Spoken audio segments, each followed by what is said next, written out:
Hello everyone, and welcome to Let's Talk, a unique space where we share ideas, spark conversations, and inspire change. I'm Angie McLeod, the founder and CEO of HIP Strategic Consulting, and I'm thrilled to be your host today.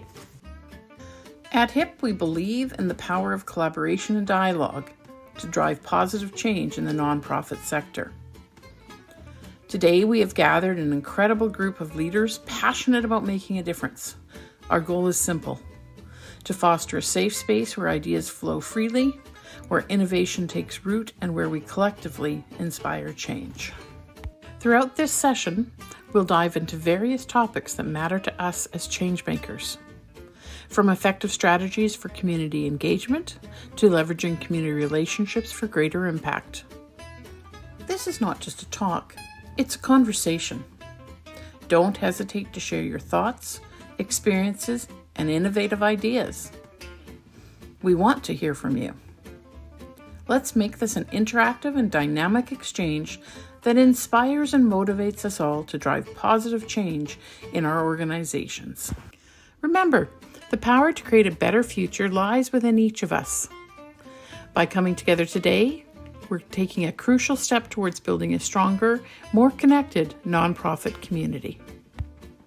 So without further ado, let's dive into this Let's Talk session. Get ready to be inspired, share your ideas, and learn from each other. Thank you for joining us, and let's get started.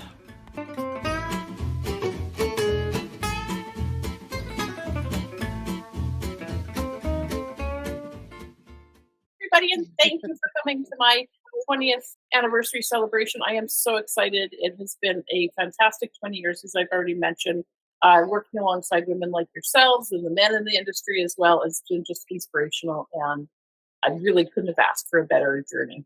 I can guarantee that there's a ton to learn from these three women. So I've got my notepad ready, and I am recording this so that we can learn from them as we go.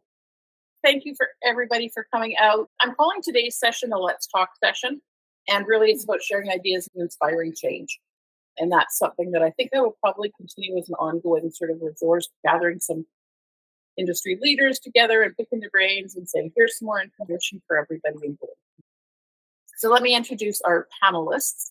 I want to start here with Vicki, who I think has known me since I started my community development journey 20 years ago.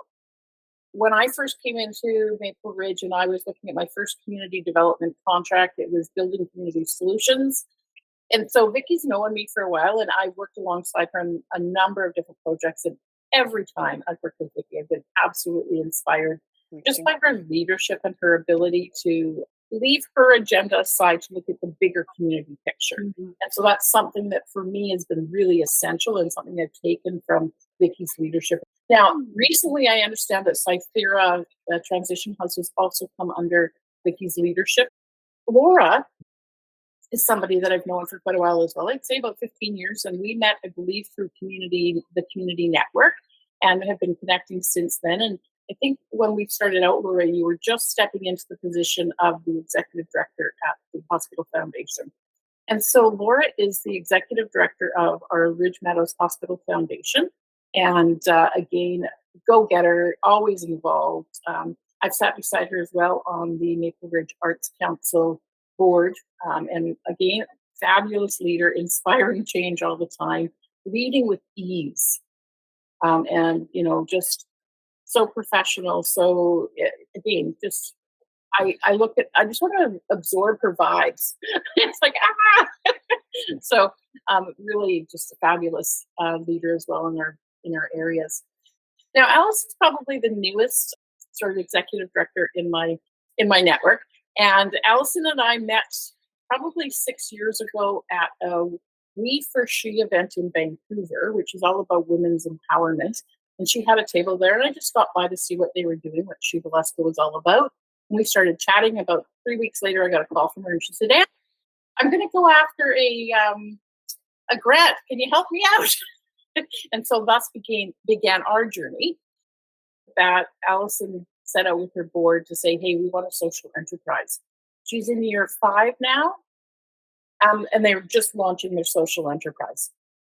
really cool to see that that was right built into their initial plan, and she's pulling that forward. So, Alison, again, innovation, inspiring, and the dedication to her female identified youth.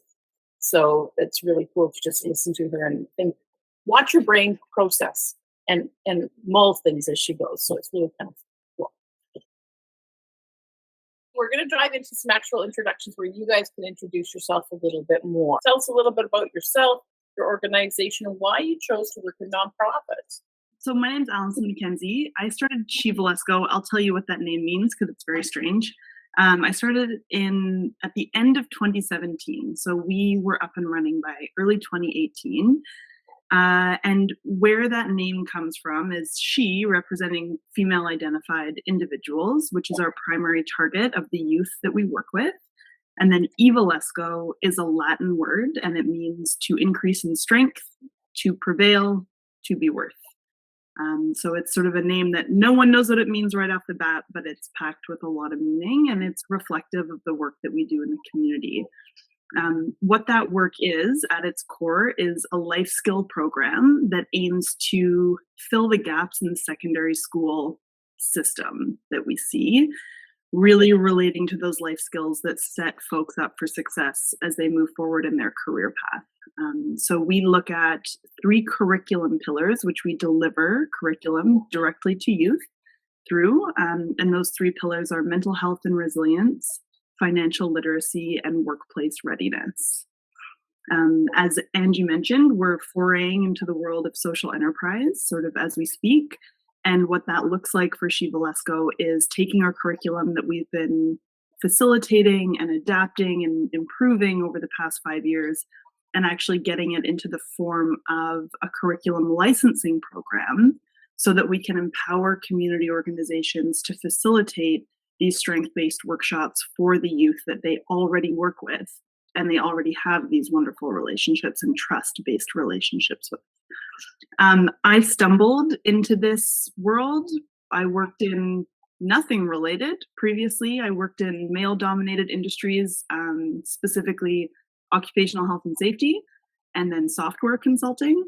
Found a lot of gaps, had a lot of struggles, and started to understand that many folks around my age and a big bracket thereafter, both older and younger, were struggling with some of the similar issues that I was.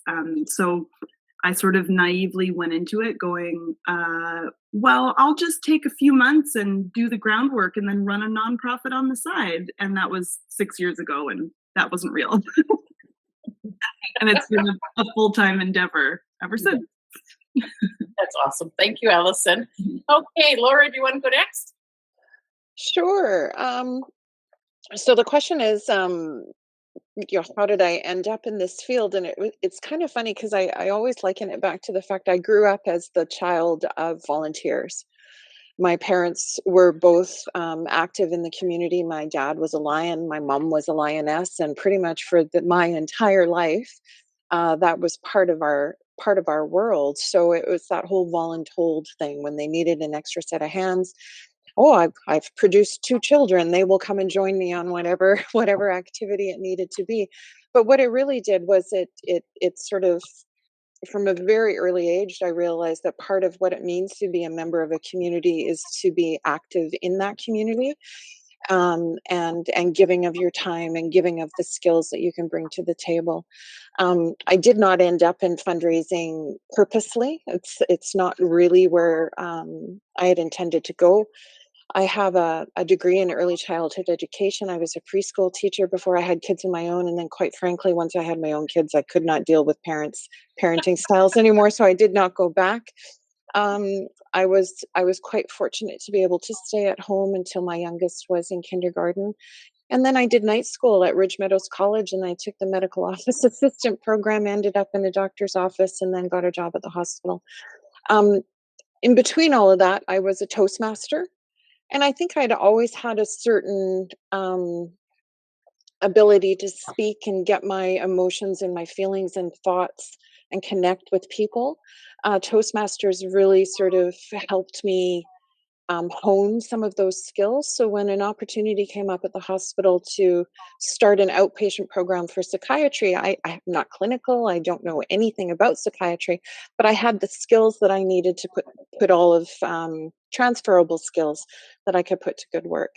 And then a position opened up in the foundation, and same thing. I think my role, although I started at the front desk and now 20 some odd years later, I'm the executive director, it truly has always been about being genuine, creating those relationships, doing what you said you're going to do, sharing impact, connecting.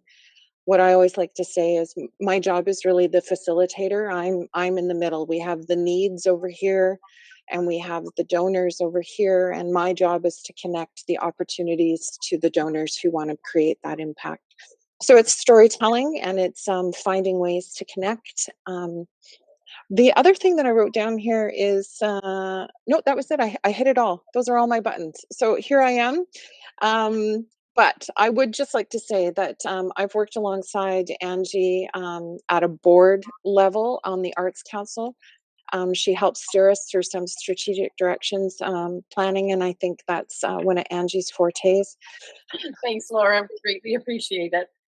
And thanks for sharing that story. I love the way the connections are coming out. It's really kind of cool. Okay, Vicki, you're up. Thank you for having me. So, yeah, I'm far more shyer than Laura. So I love that side of her. So I've been with Maple Ridge Meadows Community Services for 27 years. I I really, all I wanted to do was help people. All I wanted to do was humbly serve. I had the fortune of applying at community services when they needed a manager for their mental health services. I had some academic background and some experience that fit what they needed. And as nonprofits do, we continue to evolve and change. I took over their children and family services. And then in 2003, I was asked to be the interim executive director, and I've been there ever since. I call it my dream job. I have dream colleagues who inspire me every day. The work is hard. I am not going to sit here and say it's not. I said in my notes, the level of change and challenge in the sector is relentless. And so I think for leaders, we need to find a way to embrace and thrive within that level of change, be it government funding or recruitment challenges or the needs of our communities, the drug overdose, etc. We could go on and on, but those needs continually change and become far more complex. So I think that we need to find a way to embrace that level of change and chaos, and finding wonderful staff and volunteers is a really significant part of why I've stayed in the sector, why I've stayed sane, why I've stayed with a smile on my face. I lean into my colleagues all the time who inspire me. Angie and I, we certainly work together in all kinds of different ways. And I love that you say that Heather, that it's a small, big community, or it's the big, small community. And I think, well, I was just saying the other day that there's pros and cons to that, because we have the same people, quite often the same people at meetings. And I know that there's a downside to that, because that could be workload and burnout, and we need to be mindful of that. But it's also such a tremendous opportunity to build trust and relationships, and build these amazing systems and programs for our community. So pros and cons. But thanks, Angie, for having me. Oh, you're very welcome. I'm so excited to have all of you. So right about now, Alison's going, okay, how do I move to Maple Ridge? Perfect. She's from Vancouver, so. So the next set of questions are really around nonprofit leadership. Really, what I think I'm looking to dig into here is what the essence of what inspires you as a nonprofit leader. And where do you get that inspiration, and how do you keep going? Because as Vicki points out here, it is a sector where change and chaos are kind of relentless. What motivated you to pursue leadership in the nonprofit sector, and how do you stay inspired when you're faced with challenges? Because we know this industry is never consistent. That's something I love about it, is that it's always changing. So it always keeps me on my toes.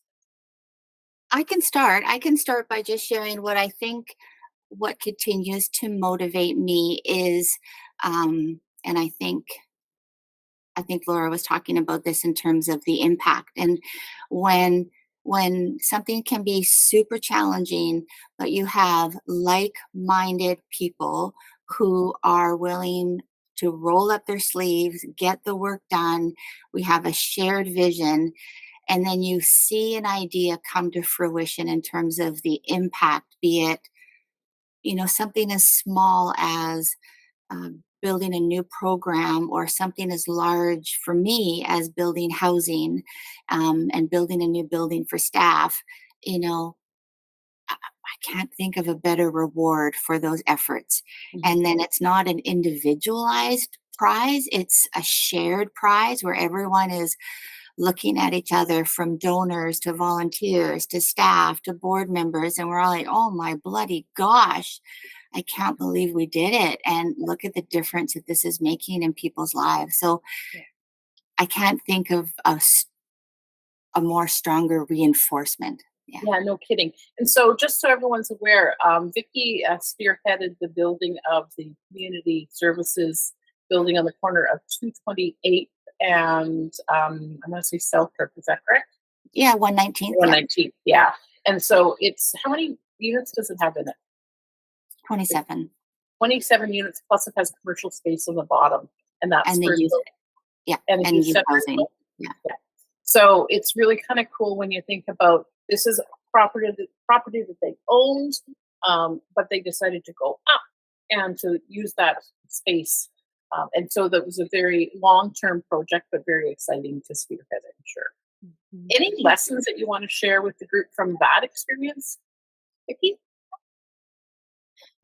Yeah, absolutely. I think I said this in my little write up there, just in terms of the level of risk that we had to take. So, as a nonprofit organization, to build Cornerstone Landing, I'm sorry, Angie, that was the number for youth units. It's 97 affordable housing units, and Okay. the fact that we were able to purchase East Village, and that's the building that Foundry is in. So the society owns that land for future development. There is significant risk that Mhm. is taken, and certainly there's mitigations to the risk. Certainly there's significant grants from BC Housing. There's significant donations from donors that would not make these possible. But the board of directors needs to have all of that data, all of that information at their fingertips to make some strategic decisions. And with that comes a tremendous risk. And I think people need to have courage to make those decisions and ground those decisions in what is best for the community. How are we mitigating these risks? What's our backup plan A, backup plan B? But the benefit, I'll just give you a tangible example. The benefit is, as a unionized organization, we just went through collective bargaining, and the staff received overdue and well deserved retro and well deserved wage lifts. Excellent. If organizations did not have that money in the bank, and who is sitting on a couple $100,000? No nonprofit that I ever knew. We didn't have the ability to pay those dollars out. Eventually, the nonprofit receives the money from their provincial funders, Mhm. but you don't receive the funding from non-provincial funders. But those unionized staff still get the wages. So where are those dollars coming from? They're coming from other sources of revenue. So for community services, they're coming from owning property where tenants are paying lease or residents are paying their rent. And so I think it takes courage and forward thinking for the nonprofit sector to really step into a business mindset, never losing vision, and never losing sight of that vision and their purpose as a nonprofit. But from a business strategic perspective, it takes courage. Yeah. Thanks. Fantastic. Thank you, Vicki. And I would agree with that courage and that risk management, really having to do that evaluation and say, how do we mitigate that? And Mhm. that is certainly something that comes up in the conversations I have with nonprofits when we start to talk social enterprise. Yeah. And Good example. Yeah. excellent. So Laura, yes. Yeah. I'm gonna- So our organization is a little bit different in that we don't receive any government funding. We're not a service provider in the way that community services or many of the other charities in the community are. But but there's a couple of things that Vicky touched on that I wanted to jump in on as well. The risk is something, and it's huge and it's frightening and it does take courage. But I can tell you, organizations that have a really solid footing in their strategic priorities, that 3-year plan, that 5-year plan, a board that is tremendously engaged and takes the effort to be educated about their role as a board member, um, a board that is really committed to the mission, vision, and values of the organization and can back up their leadership, their ED and everything. I think there's that capacity for risk, and it's risk mitigation for sure, and it's putting yourself out there and everything else. But I think when you have a number of those pieces all together, that capacity for risk allows you to take those kinds of chances. So, I would just really hammer out that whole thing about, from a board of directors point of view, that board education and making sure that they are 100% committed to what their role is compared to what the ED's role is, as well as making sure that pretty much everything that you do, or I can say for us, everything that we do here in the office from an office team point of view, is 100% grounded in our strategic priorities, and what our intention is in the work that we do. Um, and every single dollar that we receive, whether it's for salaries or for equipment or for programs that we support or whatever, I find it so empowering because every single dollar that we receive comes from a donor. So it's not, I mean, we apply for grants. They're not government grants. We have some corporate grants and things that come in. But for us, it's really where my stick to itiveness, why I'm still here and so passionate about the work that I do, is this is my hospital as well. This is where I had surgery, where my granddaughter was born, all of those kinds of things. This is my community.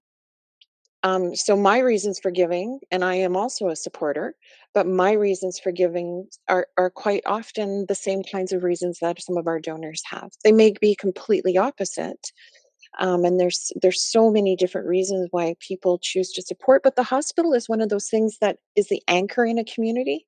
Everybody has a connection to the hospital, whether you've been there or not. 6 degrees of separation means that everybody has a connection to the hospital. So for us, it's just about finding those ways to share opportunities with our donors to create that impact and feel that connection to their community. But I just really wanted to hammer home that board thing and that strategic direction. I think I have it in my notes on a couple of other questions later.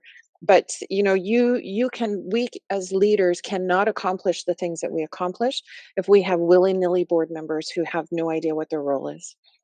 And I would 100% I'm behind that 100% based on what I do, right? Mhm. I totally agree. Yeah.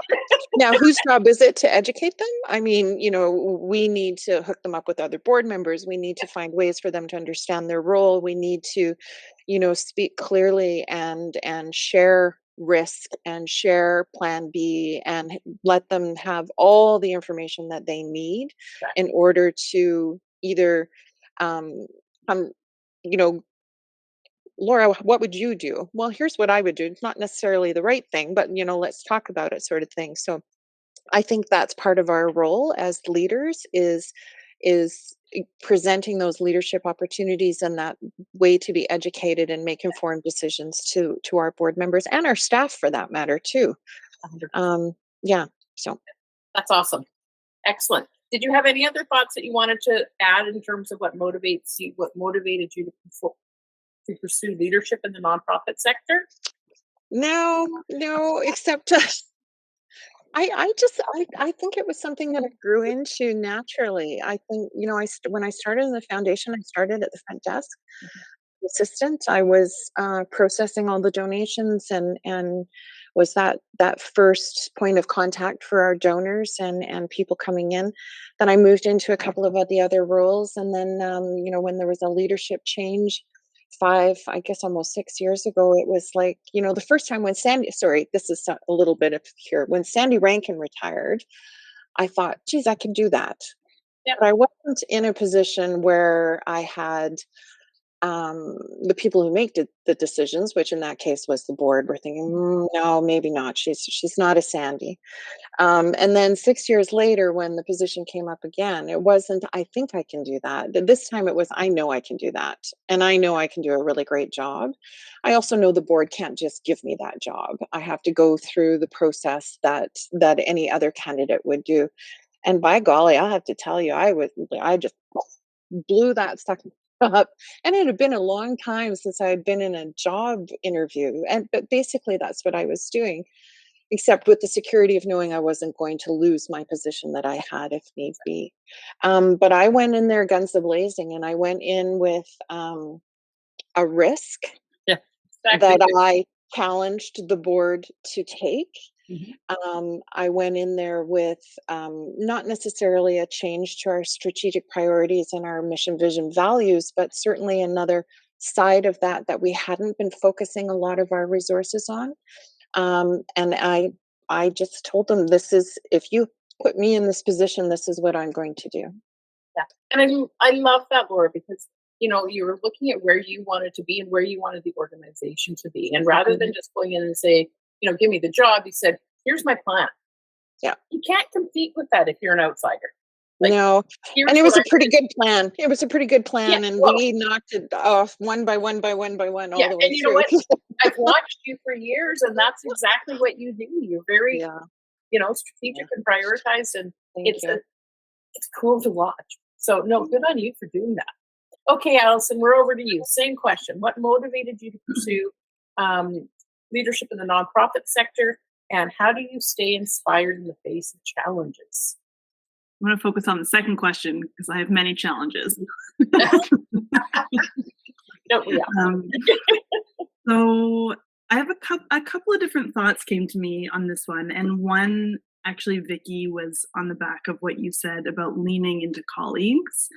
For a long time, this organization was just me, and it was just me wearing 18 hats and doing a whole bunch of things at sort of a mediocre level because I was spread too thinly. And we have an amazing staff now, and per our mandate, we hire youth exclusively. They all work part-time. Most of them are in school. Some of them have finished training as registered clinical counselors, but they're all youth. And the fact that what we are producing and the impact that we are having is not just coming from my brain is amazing. And it's better in every way, shape, and form. It's what's really, it's inspiring me to do a better job of leadership, which I am actively learning every single day how to do that and how to manage people and do it well and keep others inspired. But the fact that I am constantly getting bombarded with new ideas and better inclusive language and who we can connect with and how we can do it creatively, and it's not having to be generated just by one person, is amazing. And so that's been an incredible learning opportunity. That keeps me inspired. And then the focus on the strategic priorities, Laura, that you brought up, that's new for us. So we were in the extremely unique position, as Angie mentioned before. We received funding in our first year of operation for a capacity building grant from the federal government. So that's how Angie and I were able to work together for the last 5 years, is through that funding. And we have shaped everything that we've done as a team and with the board around those strategic priorities of growth. And so when you have that as a checklist to fall back on, as you were saying, Laura, it keeps you focused and it keeps you driven. And it's allowed us to take some risks that are horrifying, because I hate risk in launching the social enterprise. But it really, I'll second that. She really does. But it has been it's incredibly empowering to constantly be asking the question, what else can we do, and how can we be doing this differently and more creatively, but always falling back to make sure that we're hitting our mission, we're hitting our vision, and we're hitting those strategic objectives. That really helps in the face of challenges. You always feel like you have someone there backing you up. So those are my big thoughts on the inspiration. Excellent. Okay, let's move into innovation and adaptability. Vicky spoke very much about the change and the challenges that are sort of ongoing in this industry, and I think for me that is one of the things that I love about the industry is that it's never the same, and so there's always something new to wrap my brain around. So what I'm wanting to hear from the three of you is, in a rapidly changing world, how do you foster a culture of innovation within your organization to ensure that it remains effective and adaptable? Do you want me to repeat that one? Or are we good? I'm good, and I can start. And for me, we it's a part of the culture for my leadership, and it's part of the culture of community services. And I would say that is quite easy to say and hard to do, and that we work every day at it. And when I say a culture of innovation, I really do think that well, it's in our literature, it's in what I say, it's in how I joke, I role model it, other leaders role model it within community services, but it's about striving for organizational excellence, never about perfection. And we call ourselves a learning organization, and to do that, we embrace risks, we embrace failures, we say what did we learn from it? Let's not make the same mistake 3 times. Okay, maybe twice because we tweaked it a little, but maybe not 3 times. And I think it's about pivoting and setting that tone that it's okay to try. And to Laura's point, I think that I am privileged to do that as a leader because I have the permission and endorsement to do that from the board. Yeah, so for us, it is really about, is there a need in the community? Who's doing what? Is there a gap? Should it be something that we do? Let's try. Let's bring like-minded people around the same topic. Yeah, so it's that whole culture of innovation for us. Yeah, thanks. Yeah, and that I like to. I think that's something that we don't think a lot about our culture within our nonprofits, and I think that that's one of the things that attracts people to organizations is the culture, and that I can try and I'm not going to get my hand slapped. That is absolutely fantastic. And I was going to ask the question I had put down was, how do you bring that innovation in your culture to life on a day-to-day basis? So what is that? If you were to take an example out of your day-to-day work, what is that? How does that look for your staff? Well, for me, Angie, it even goes back to, years ago, we used to use this language of conflict of interest. And the language was, and I think it was in our orientation or something around, what do you do if you're faced with a conflict of interest? And so for me, that is just asinine. There's no way that you are going to be in a therapeutic relationship with individuals, over 22,000 individuals, and not be faced with a conflict of interest. So I don't say if, I say when, and I'm super keen and eager to hear when staff are faced with that. Because for me, it is about conversation, it's about relationship, it's about dialogue and learning. And even as simple as that just throws that notion on the head of, oh, okay, it's okay to fail, it's okay to talk about it, it's okay to talk about a pinch point, it's okay to be vulnerable and learn. And so even something as simple as that, I think. And then I think what I've been able to do, again, feeling very privileged to do it, is to not embrace and accept the status quo. I tend to be a little bit of a type A personality, so I am always thinking, how can we make this better for the people we serve? How can we make it better for the community? So to start initiatives like the Fraser River Indigenous Society and learn from elders and Chief Peter James before he passed away. Those are big moments for me to lean into the wisdom, but don't accept the status quo. Another example would be Alyssa's Wish, where we had really dedicated, hardworking people supporting victims of sexual assault and sexual abuse, but we were all working in silos. And it took somebody to say, hey, let's all get together and create a safe space and let's talk about doing the work differently. And then you have centers across the province now that are opening. So yeah, those are some examples. That's awesome. Yeah, and those are all very good examples. Excellent. Laura or Alison, you want to tackle this one next? Yeah, I will just say that Vicky just continues to inspire me every day, and I think I and I say it's you and your leadership, but also the work of community services in this community is far and wide, and everything about it is inspiring. Um, so I thank you for your 27 years. My Yeah. God.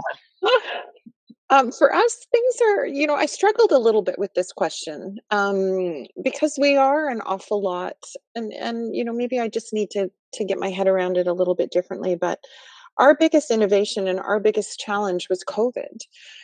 In addition, and I back that up a little bit, and I would say that's not necessarily true, because when you're working with nothing but donors as your source of revenue for everything that you do, our challenges change with the times. Who are your donors? How do they want to be communicated? How do you create impact? What kinds of things are important to them? All of those bits and pieces. And we've found our niche. We know who the 80% of our, or the 20% of our donors who give 80% of the revenue. All of these kinds of things, which are it's fundraising, old school fundraising benchmarks that have been around forever and ever and ever. But because we're not service organizers, and because the work that we do is geared primarily to this hospital, one of our biggest challenges is just working within the framework that Fraser Health gives us. We are a completely separate entity, but we still have to play by their rules. We still have to get approval for everything that we purchase from them, because I'm not going to spend $80,000 donor dollars on a piece of equipment that they're not going to fund to operate. So, what I mean? So we have to play their game. Do we play it in a way that is respectful and we have a really great working relationship? Absolutely. But one of the things that our board has really worked hard to do, and we're in a position because we have a lot of donor directed funds and we have a lot of funds for a rainy day, we're able to take some of those dollars and leverage Fraser Health. So the risk and the innovation that comes there is, how much leverage is such an awful word, but how much leverage do we apply to say, hey, you may not be ready to get this program up and running yet, but we have X amount of dollars and a donor who's tremendously interested in supporting this. Can we push up the deadline? And my board firmly believes that anything that is new and exciting that's happening that we haven't funded before, that we're going to start working on, we're not coming to the table unless Fraser Health is at the table. So there's very few things that we will do without, and I don't mean at the table as far as approval for it to go forward, I mean with money. So we are able to take our donor dollars and apply some pressure to get some of this stuff happening sooner. And I'll give you an example here, and it's not the same kind of examples that Vicky has, but we had a piece of equipment that was the first in its kind in BC. We had a young urologist who pushed and pushed and pushed for this. She put up signs in her doctor's office. She would do a urology clinic downstairs, and we would have client after client after client find their way into the foundation office and make a donation. And we had some very large donations that came of this. And I said to her, Michelle, we cannot buy this piece of equipment. I don't care if you write me a check for it right now. I cannot buy that until Fraser Health says okay. Oh, well, that just seems silly. Here's the money. Great. But let me tell you what happens when we do that. So anyways, we have our big meeting and this piece of equipment comes up and we're going to talk about it. And truly, not only is there additional training for staff to use this equipment, it costs $900 more per patient for us to use this piece of equipment than it does if we don't use it. However, the outcomes and the long-term effects and the recovery and the diagnosis and the prognosis and the treatment and everything else is, 15-fold better. And that's still not my decision. Still not the doctor's decision, but so some of those innovation comes, and it probably doesn't fit in the category of innovation. It probably fits more in that category of that relationships and that building and understanding our role, how we fit into the realm in which we have to work.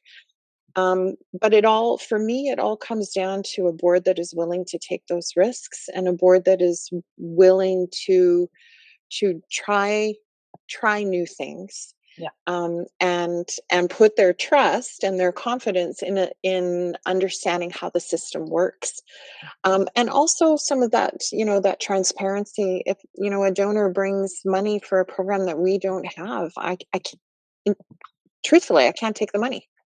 Our biggest pivot in our day-to-day operations came during COVID.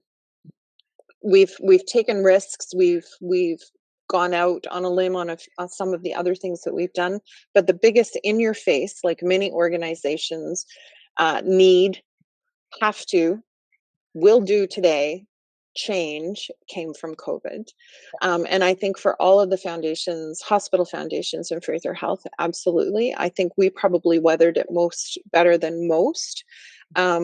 Partly because we're a team of 5 compared to a team of 22, and we had space here for us to do what we needed to do. But learning how to get to our donors and to our staff was a difficult thing during COVID. And one thing I will add here, just before you jump in, because I think it's interesting to note, our community of donors, our community of people who are not donors, basically our community, everybody outside of these 4 walls at the hospital, has a better understanding of what the foundation's role is than what the staff who work here do. And 6 years ago, I would have said that was absolutely true, that people in the community know more about what our role is and what a difference their donations make than the staff who actually use the equipment every day. Now, of course, were exceptions to that statement long before. But when I came on board as ED, I said, yes, we need to pay attention to our donors and do this kind of stuff. But by golly, we've got some really great opportunities ahead of us to figure out how to get our staff to understand how they can support us. And by support us, I don't mean open your wallet and make a donation. I mean, come with us and talk to our donors about that piece of equipment, share a patient's story, be in a check presentation photo, help us write a newsletter, make sure we know what we're talking about. Participate in our stuff. And that was a shift. That was a real innovation that we needed to set out some guidelines and what does that actually look, and does it still fit within our strategic priorities? And 6 years ago, I'm pleased to say it became one of our strategic priorities. Awesome. So we could really focus on it. Yeah. So what I love about that is you keep saying you don't innovate, Yeah, but you do. It's a weird word for me, though. I always Yeah. think technology when I think innovate. No, and so for me, I think it's just about looking at, and I think it's Vicky used the word status quo. It's working outside of the status quo. It's looking at things in my mind and saying, how can I do this differently? And so you've done that. You've said, we need to engage those staff members in the hospital in terms of helping us achieve our goals. Everybody out in the community needs to know who we are and what we do, and they need to donate as well. So it's that concept of always saying, how do I get this information out? Who do I need to talk to? What do I need to do differently? Which I really, really love about your work. You are up, Alison, and there is no rush. Just do what you got to do. I've totally lost the plot because I have so many questions for Vicky and Laura about what they're talking about. Maybe that might be the case.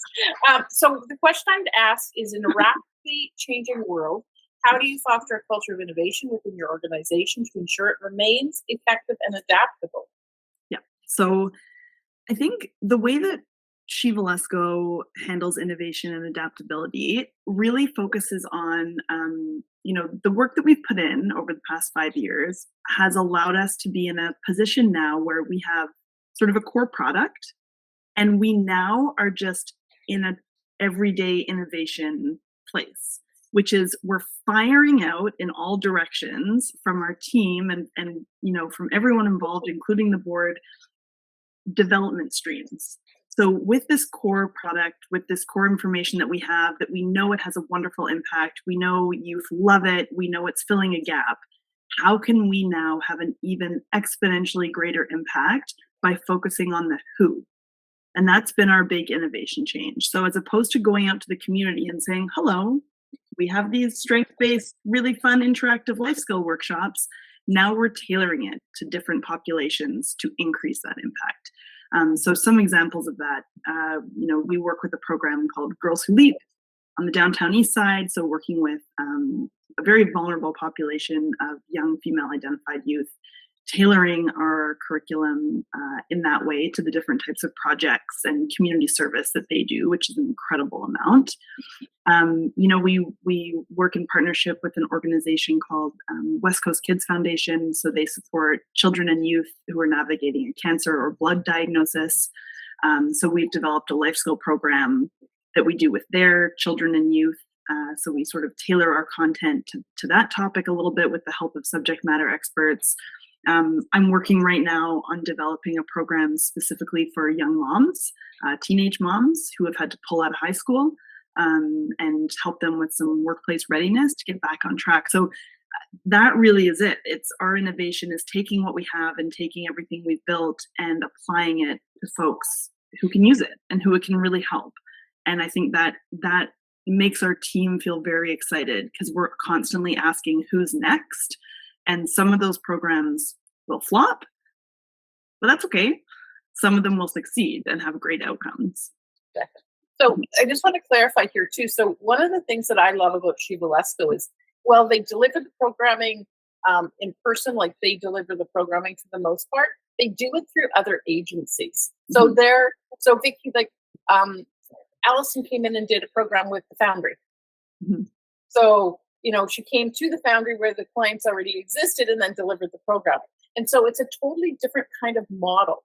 It's about taking something and taking that model or that curriculum and saying, where else can I deliver it? And so I think that that's very innovative because it's not saying, hey, we're here, we're just going to deliver to our little neighborhood. It's saying, how can we help you achieve your goal? And I think I'll just add to that, Angie, because I think it's such a huge part of the work that we do is getting out of silos. And I don't know if anyone else has experienced this in the nonprofit realm, but there's a lot of competition and a lot of silos, which when I naively stumbled into this industry, I thought would sort of be the opposite. But finding folks who are willing to have that level of collaboration, and this is cutting to one of your other questions, Angie, sorry. That's okay, that's next. So it's perfect. Collaboration and openness and honesty and transparency and putting your heads together, that's what I love more than anything in this world. And when you find that, you just want to grab it and hold on to it forever. It's the best. 100%. Excellent. Okay. What I would like to do here is ask the three panelists to describe to us a particularly successful collaboration that has led to positive outcomes. And I wanted to share a quick story. When I was the community network coordinator here in Maple Ridge, one of the first meetings I went to a Maple Ridge Ridge Meadows child and youth meeting. And they were sitting down with the United Way. The United Way had a certain amount of money. Vicki, you may have actually been there, and I've seen my jaw drop. And United Way was there, and they were basically saying, we have this much money, and everybody presented their plans for what they wanted to do, their programs for what they wanted to do in regards to child and youth programming. And then they went around the room, added them up, and they were a couple $1,000s over. And I remember sitting there beside the United Way rep, listening to the group totally leave their own mandates out of the conversation and say, I can do this for less. I can find this money elsewhere. I can do this for that. And until all of a sudden we were below the what United Way had to spend. And even today when I talk about it, I get goosebumps because it was so, everybody left their own mandates at the door. And so it speaks to that shared goal. How can we better the community? It speaks to that whole sense of when we're in it together, we can achieve so much more. And so I really want to hear some of those examples of like that. For me, it's just, it still to this day is one that I love. So go ahead, Laura, you're on. Yeah, so I'll jump in here with a real quick example, and this again is a conversation that I had with my board, and it was a risk. It absolutely was a risk, but this goes with Vicky and the whole Foundry story in our community. And I won't go into huge detail, but let me just say that our donors for a period of time have been really used to their donations buying equipment at the hospital. And one of the things that was really important to me, and I was able to, get my board behind this kind of a shift in the way we look at things, is really understanding that not all healthcare has equipment needs, and not all healthcare happens at this hospital. And a prime example of that is mental health. And an even more specific example of that is youth mental health. And when the whole Foundry issue and opportunity came up, I went, or can you say innovation, Laura? Yes. I went to the board and I said, you know what, this is something, as being a leader in healthcare in this community, this is something that we need to be part of. We need to figure out a way to be part of all things that are Foundry. We need to make sure that this happens in this community. Now, Community Services and the Hospital Foundation, we worked together. We did some joint fundraisers. We had some donor-directed funds that were sitting and waiting for a great project that was going to suit his needs. And we brought those to the table. We did some leveraging, we did some matching campaigns, we did all kinds of really great things. But it was that whole thing in the back of your mind, you're kind of going, well, how are our donors, and let's face it, the majority of our donors are older, are our donors going to feel the same way that we do, that mental health is an important part of healthcare, that spending donor dollars on something like mental health may not float everyone's boat? We were in a position that the risk was mitigated by the fact that these were donor directed. This was a donor advised fund. So we really only needed permission from one donor to put $500,000 towards Foundry. But therein lies the key, is we were able to shift and start that conversation with the rest of our donors, and to shift and include that messaging in how we talk about everything that we do. It is no longer here in the hospital. It is no longer just about equipment. Also really inspire some of our other donor advised funds that we have about what their dollars could do. And my personal favorite is work with other organizations in the community and take away that level of competition. Whose donor is what? Who's going to talk to this donor longer than the other one? And I think, to your point, Alison, I think there was a time that certainly everybody was competing against each other, especially in a community like this. It's finite geography. We got bridges on all sides. The same people have lived here forever and ever and ever. But when we're able to collaborate and all work towards, our goal, whether it's Community Services, the Hospital Foundation, the Maple Ridge Community Foundation, or Cythera House, whatever it is, our goal is all about doing great things in our community for our community citizens. It doesn't matter, big, small, who's got more, which donors gave what. When your bottom line is all for the same thing, poof, you can move mountains. If we can drop the rest of it at the door and come together on that point alone, we can do anything. I agree, 100%. Rah, rah! Excellent. Thank you so much, Laura. Okay, Alison, do you want to dive into this one, and then we'll catch Vicky on the tail end there? Sure. Yeah. Thanks for that, Laura.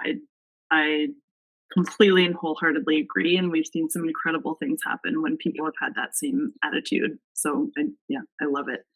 A really cool collaboration that has led to a positive outcome for us. During the pandemic, we did a lot of e-learning series that were shuttled out for free to people across Canada. They were basically workshops that were for youth, that were pre-recorded, pre-facilitated. So if you worked with youth, all you had to do was press play, and you had a whole bunch of workshops that you could have youth participate in. And we had a community organization in Northern BC, Big Brothers Big Sisters of Northern BC, come to us, and they said, hey, we don't want to do this, but we love your curriculum.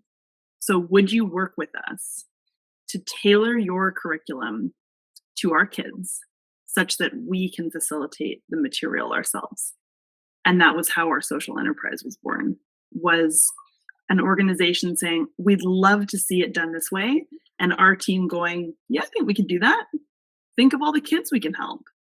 And now we've launched all these streams of social enterprise across BC for that exact same purpose that hadn't even crossed my mind before. So that's the best example I can think of, and it touches on that collaboration and the innovation. Yeah. And so I want to touch on that as well, Alison, if you don't mind me sharing. What is your model for making sure that people can access that licensed curriculum for the first year? Right. So we have a community accessibility fund. So the idea being that even though this is a social enterprise that is built out to ensure our financial sustainability and have a revenue stream that feeds back into the organization, we don't want to ever preclude an organization from accessing the curriculum based on financial barriers. So we go after funds every year to sit in a pot, that if someone comes to us and they meet our criteria for inclusion, that they can access the licensing fees and the trainer costs, everything entirely free of charge, for their first year of participation in the program. And then we're moving forward with things like grant packages. How can we help you write a grant if you can't fit this into your budget? So different ways of just getting creative to support other community organizations. But it's also a really good example of collaborating with the funders and saying, hey, how can we do this differently? Which I think is really important as well. So maybe what we'll do then is just open it up now to questions and conversation from our participants. So the panel, go ahead, Karen. I'm just curious about, this sort of board building and board members, sort of what types, from what I see in my environments where I play a bit of a role, and I have certainly in the Bridge C14 have some direct insight into some of the things that occur from a leadership perspective on that organization. From a board building perspective, how do you see, I guess, you can go about attracting board members that bring a really good blend of historical nonprofit operation mindset and that social enterprise business element into boards I believe really need today in relation to the environments that you're working in? I'll start. It can be a real challenge, Karen. You're not wrong. I think Vicky talked about it a little bit earlier. Is often when we start looking at boards, we see a lot of the same people, whether it's on this board or that board or another board. I think it's important that you have some sort of a way of taking stock about not necessarily the people at the table, but boiling it right down to the skill set at that table, and doing that matrix and figuring out exactly what kinds of skills do you need around that table. I know I remember this in the Arts Center, in the ACT, when we were working really hard to fill those gaps. In a perfect world, you'd have all your little boxes ticked. It doesn't always happen for us.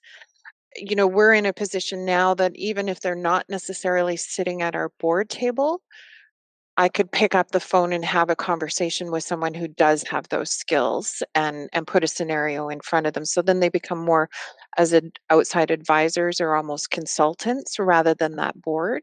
But technically, the way our bylaws and stuff are written, board recruitment is not my job. The board should replenish themselves. The board should educate themselves. The board should orient and evaluate themselves. Does a lot of that stuff sort of get down to me? Absolutely. Even some of the recruitment part. But technically, that's not my job. My job is to, make sure that they have all the materials that they need to be oriented and educated and replenished, and who are we looking for, and let's brainstorm that kind of stuff. But in my opinion, it can be a real challenge. It can be an absolute challenge.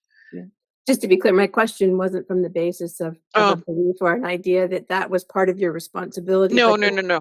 as an organization, as a nonprofit organization, it's something that I see as a consistent challenge over and over again, and more than ever, because of everything that has occurred, for us with through this pandemic and everything else.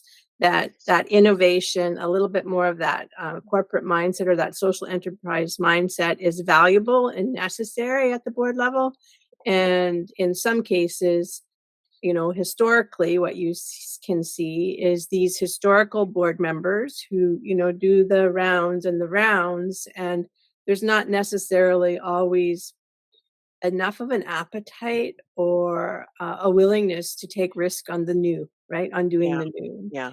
And No, you're so, right. so the question is more from a broader perspective of, what needs to be done within those environments to really help current board members, and from the basis of being open and feeling secure, quite honestly, right, in their roles, and the commitment of the longevity and the sustainability of organization to be opening to some of these shifts and changes, or to be open to bringing in individuals like Angie as an example to come in and help with this establishing strategic perspective and intention, and what the role of board members are versus role of EDs, and how you move away from some of the historical thought processes in relation to funding and all of those other practices. So it's just it can be a deep challenge, I think. Absolutely. Vicky, do you want to jump in? Yeah. Sorry, my battery is like, you're running low, and then all of a sudden, black screen. Like, Oh. what? What about advance notice and some warning? Yeah. So the question was really, Karen, you want to just summarize your question in a So I was really asking Vicky from the perspective of nonprofit organizations at large, right? So the organizations as a whole, with board recruitment, board member change, the skill sets that you need to attract to bring, to bring sort of new skill sets or new perspectives or innovative ideas to that board level. What what what can be done, I guess, to counteract some of the historical is really the question, right, Ange? yeah. It's Yeah. the same people on the board all the time, right? That's what you're trying to get at, right? How do we get out of Yeah, that? so our bylaws, it's a maximum of 6 years, so it's 3 consecutive 2-year terms, so 2, 2, and 2. Um, I also think, just to build on to what Laura was saying, we do it all the time in terms of our board skill set. We look at what the board members are bringing and what the gaps might be, and we specifically target those skills, be it cultural diversity or technology or legal. Knock on wood, I haven't had a difficulty recruiting new board members. Um, and I think the higher profile organizations probably have a little bit of an easier time. Um, Mhm. and I also leverage, so I see it as a shared job between myself as the executive director and the board, but I definitely leverage those board relationships. Who do you know?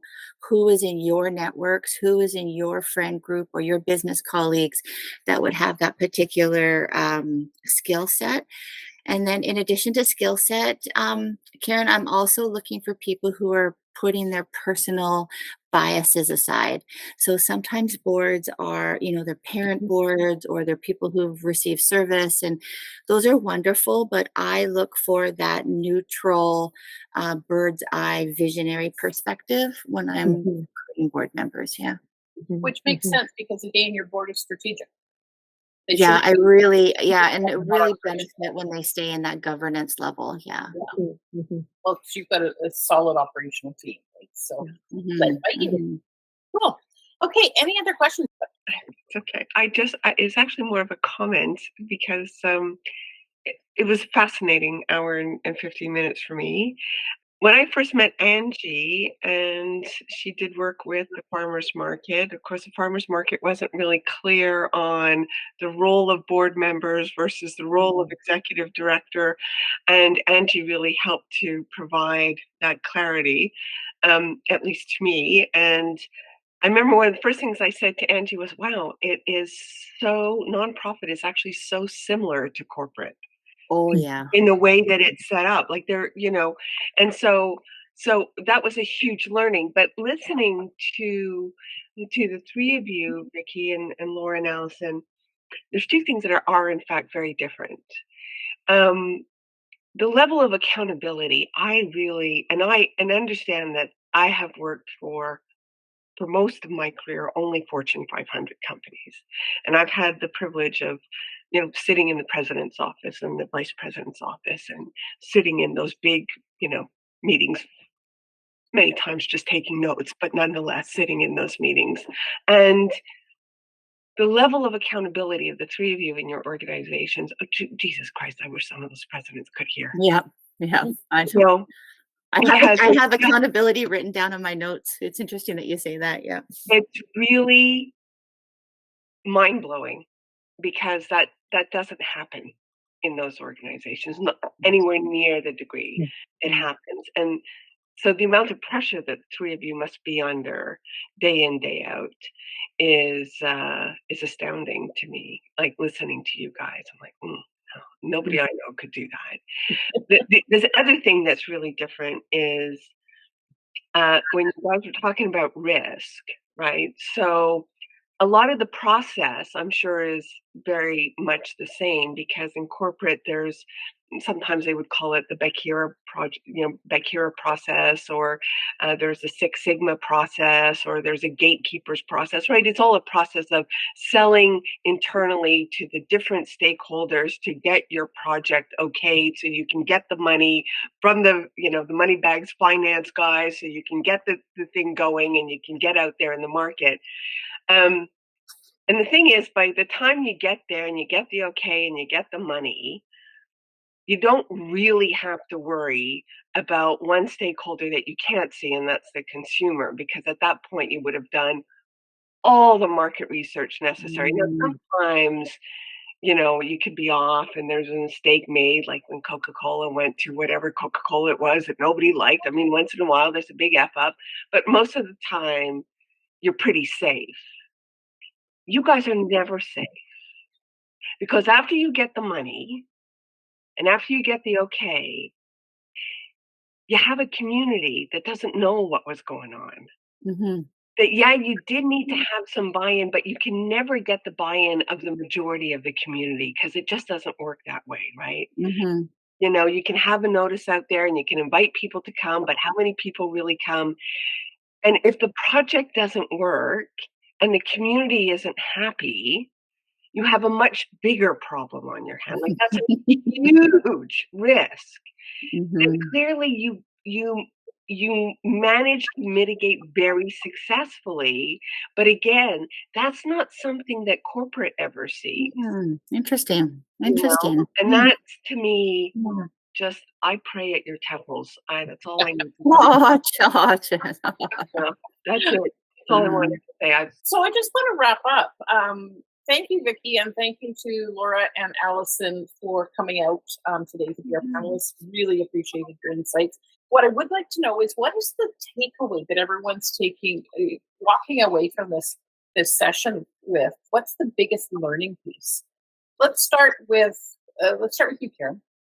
The biggest learning for me? Yeah.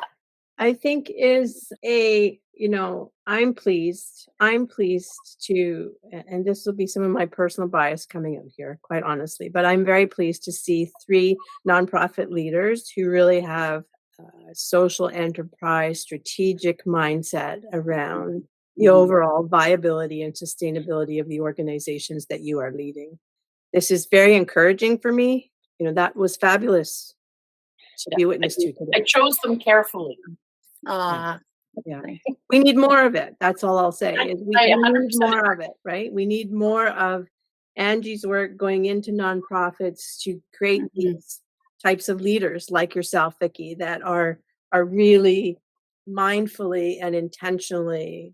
Excellent. Vicki, do you want to dive in next? Yeah, interesting. I think my takeaway, Angie, is more an observation, and just to echo what Jen was saying, Angie, this time flew by, and I didn't want it to end.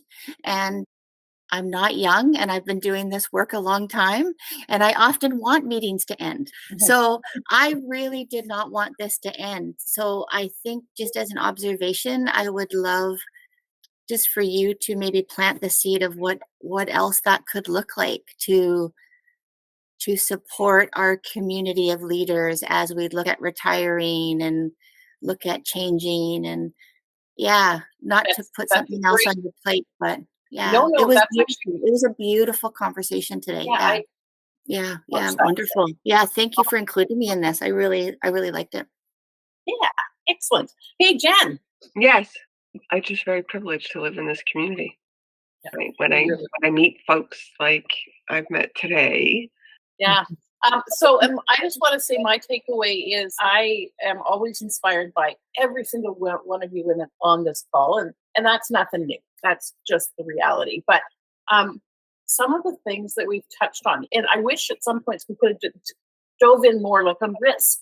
How do you get your board to accept that culture of risk, which is all about social enterprise, right? I loved your term, Nikki. How do we strive for excellence, not perfection, which is about that trying culture of innovation and all of that stuff. Those are all things that for me just, it's like, that's what it's about. It's as nonprofit leaders, whether we're on a board or yourself, Vicky, running the organization, or myself coming in from outside to assist the nonprofits. As nonprofit leaders, what are we doing to make those things stronger? It just inspires me to keep doing what I'm doing and to keep growing and, like you say, opening up these conversations, because I think it's so important. And the learning from each other is huge. Huge. It's amazing. Here, guys, thank you so much to all of you for coming out and supporting me. I am so grateful and appreciative of all of you. And have a fantastic day. You too. Thanks, man. Okay, Bye. take care, guys. Bye-bye.